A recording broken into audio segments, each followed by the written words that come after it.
Hello, everybody. Welcome to another episode of Dungeon Mastered. I am your host, Dustin, here with a new member of the cast today. This is a good buddy, Carl. Say hello, Carl. Hey, how are you? It's been a while. Been a good while. Now, I can safely say this, that Carl is one of the, I'll say, two people that I feel directly responsible for this terrible affliction called D&D that entered my life at some point. When I started out, I surrounded myself with these friends. It was Carl and his brother who were already playing. They got the ball rolling, and before long, we were in his basement for 48 hours at a time. It's very difficult to play Dungeons and Dragons with two people, especially when the dungeon master, which was typically me, is the younger brother. So we needed to bring in a couple more people needed to be for the safety of all involved, That's right. The health of everybody involved. So typically, what we do on the first introductory podcast, today's just going to be a short podcast for everybody, and then next week we'll come back with an adventure where Carl is going to play our very first cleric. But I just wanted to introduce everybody to him today. And typically what we did last time with Martin was we talked about the first time that you encountered Dungeons & Dragons. And I'm very interested to hear this myself because I have no idea how you guys got started in it to begin with. So what brought you guys into the game? Wow. I've actually been sort of trying to figure out when exactly it did happen. I mean, it's one of those cases where it was so long ago. I mean, and I was so young that I can't put my finger on the exact age or the exact time. So let me interrupt. How young are we talking? Like 6 to 8 probably. Wow. I mean, probably closer to 8. That's crazy. You guys, I started at 15, so you had a 9-year advantage on me. I mean, obviously we didn't play consistently in that period, but so you figure my brother's about 2 years older than me, so he would have been like 10 or 11. So by a good time in there. But we started with like a sort of this mishmash of like first edition rule books that were kind of laying around and second edition that was like sort of just coming out. So I'm pretty sure our first sessions was with that like ancient first edition, like partial rule books, like pages kind of missing out of it. And like we tried to, like, I didn't even understand the concept of role playing. My brother was like, look, we're going to do this. It's kind of like a storytelling thing. And you just tell me what's going to happen, and I'm going to tell you what happened. And I was like, I don't understand that. It doesn't make any sense to me. Like, I think the first adventure we did, he killed me within like the first 3 minutes.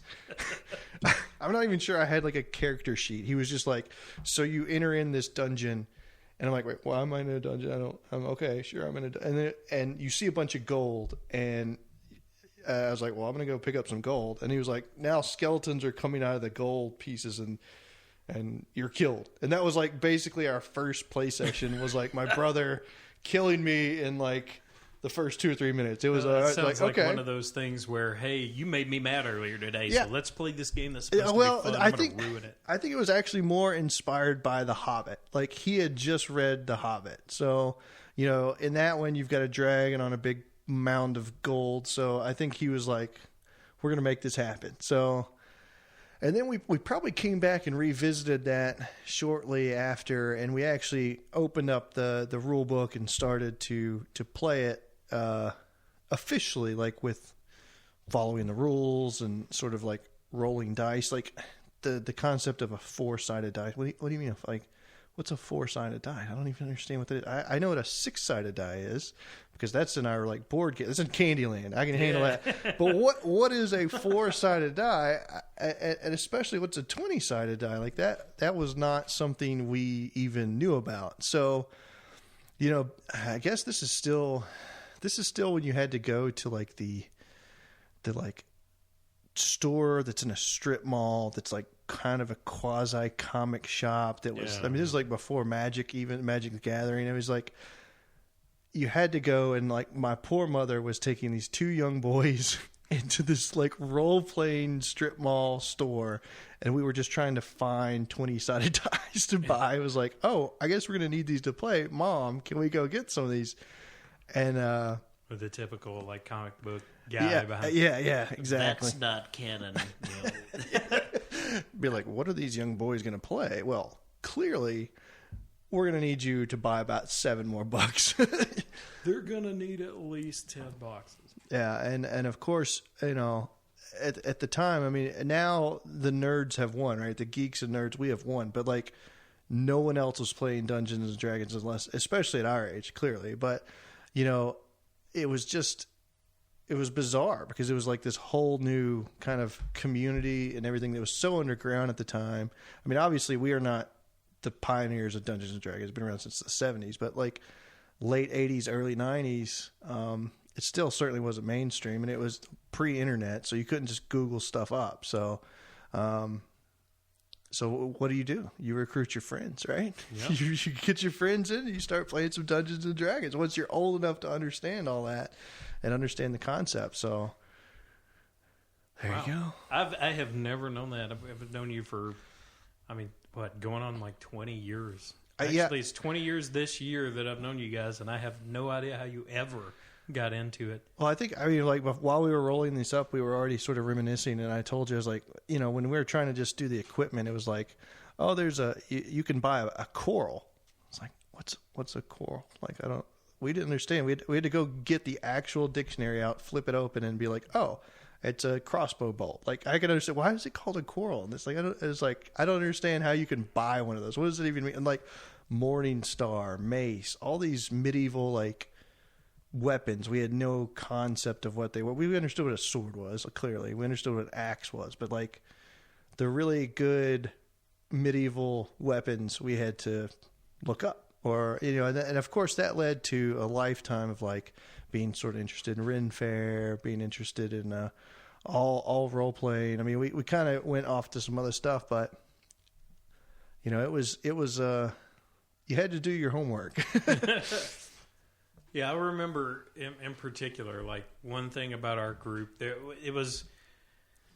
We were, what's a nice way to say this? Like, we were very anal about certain things. And then there were things that we were just really weird about. And so there was something I was wanting to ask you for, like, the last good 20 years or so. What is Thalco? What is that? I mean, where did that... I believe most people call it Thaco, but that's clearly wrong. There's an extra L in there somewhere. Yeah, it's Thalco. All right, that's how I've called it. I just want to know what it stands for. What did we decide? It was to hit armor class like 0. It's like 0. So yeah. There's an L in there. You're just not seeing it. It's like 0. Yeah. And that's the thing. We were so ignorant. Like, we would read it and we would misinterpret the rules, but we would just play with them. Like, that's the rules that we knew, especially with the first edition stuff. Like, by the time we got to the second edition stuff, we had more of a base. We had sort of gotten older and not wiser, but we'd gotten older so we could understand a little bit more. But, you know, I probably have some misconceptions about the rules that have existed to this day. I'm sure. I am sure. I was telling in one of the earlier podcasts, we always talk about your first memory of what the game was like, and I was talking about in particular when I first got in, and it was around Martin was there, and there was a couple of other folks that we had played around with, and there were some things that we just did. I don't know why we did them. We just did them. I was telling the story. I had a wizard. An elf wizard who had a 19 strength, a 21 intelligence, and like all of our rolls were so ridiculous that it was just like, what was the point of following this 4-6 or why even bother? Why don't we just make them up off the top of our heads? I think, I mean, when we started, like, we wanted. You were a kid, so you wanted like an exceptional character. You didn't understand the nuance of playing like a warrior with a 12 strength. Like, no, let's not even 18. Like, wait, this goes all the way up to like 21. Like, my fighter's gonna have a 21 strength, and so it was just like this bargain that we did. Between brothers, it was like, all right, look, you're gonna roll a character, you can have an 18 strength, but listen. When it comes to my rogue, I'm gonna get an 18 dexterity. All right, this is how this is going to work. And like we just completely ignored the rule book about that. It was just like you scratch my back. Yeah, exactly. I think we probably actually rolled the ability scores with 4d6 and counted all of them.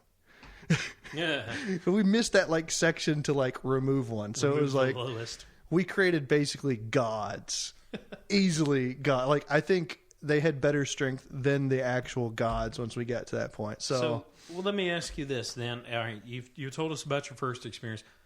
What's your most memorable when you think about D&D? What's the one thing that happened that you were a DM because you were a lot. You were the DM for us a lot.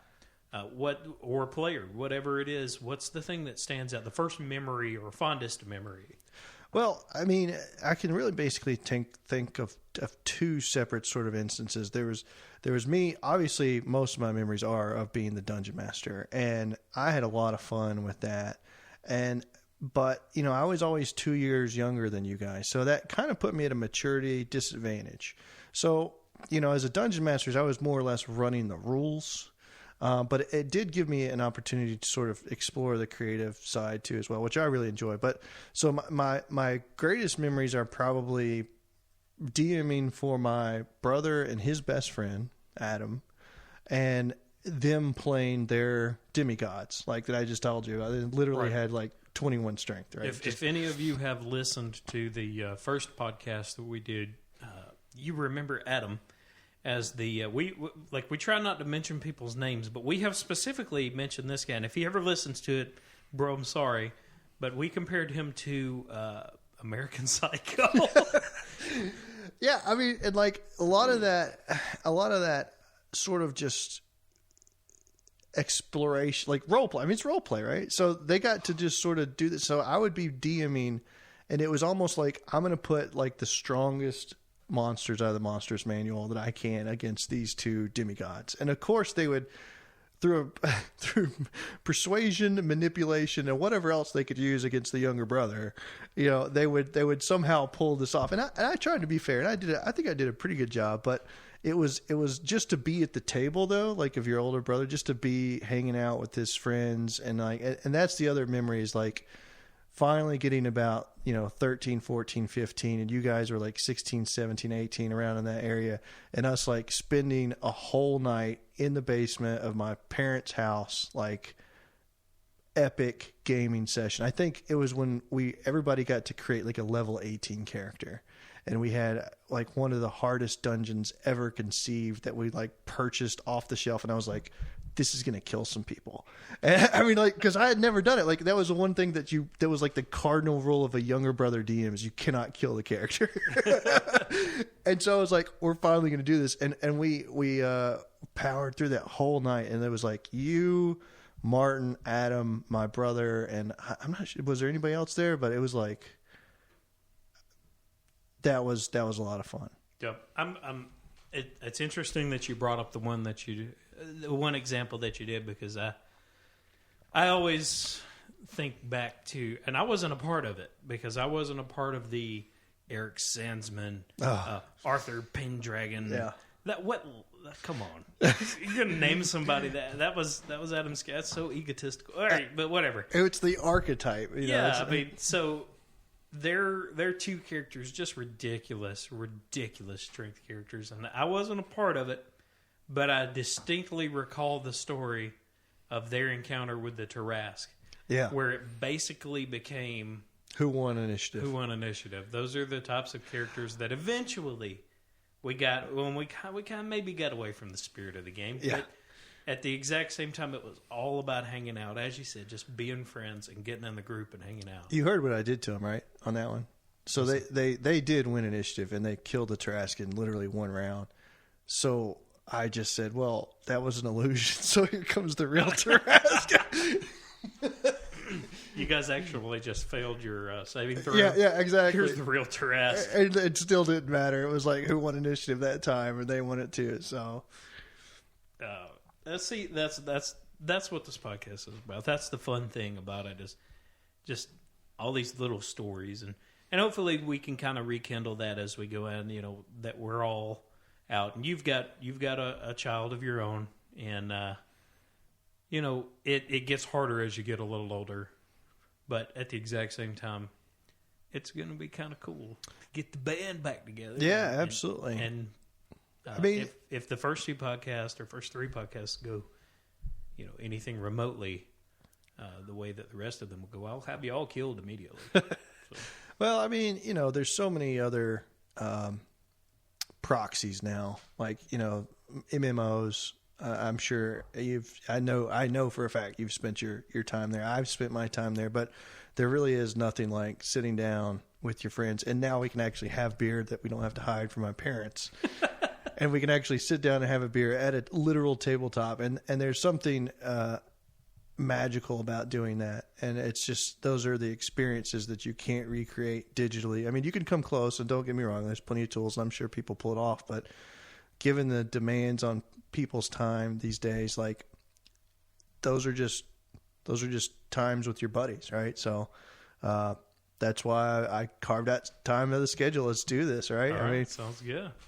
All right, well, let's go ahead and wrap it up. We'll come back next week. We'll start out our first session. Carl has rolled his cleric. He's got him ready to go. We'll come back. We'll roll the ability scores, and then we'll start it off and see how it goes. So once again, I am your host, Dustin. This is Carl. Say goodbye, Carl. All right, see y'all later. Carl! That's my Walking Dead. That's terrible. All right, so we'll see you next week on Dungeon Master.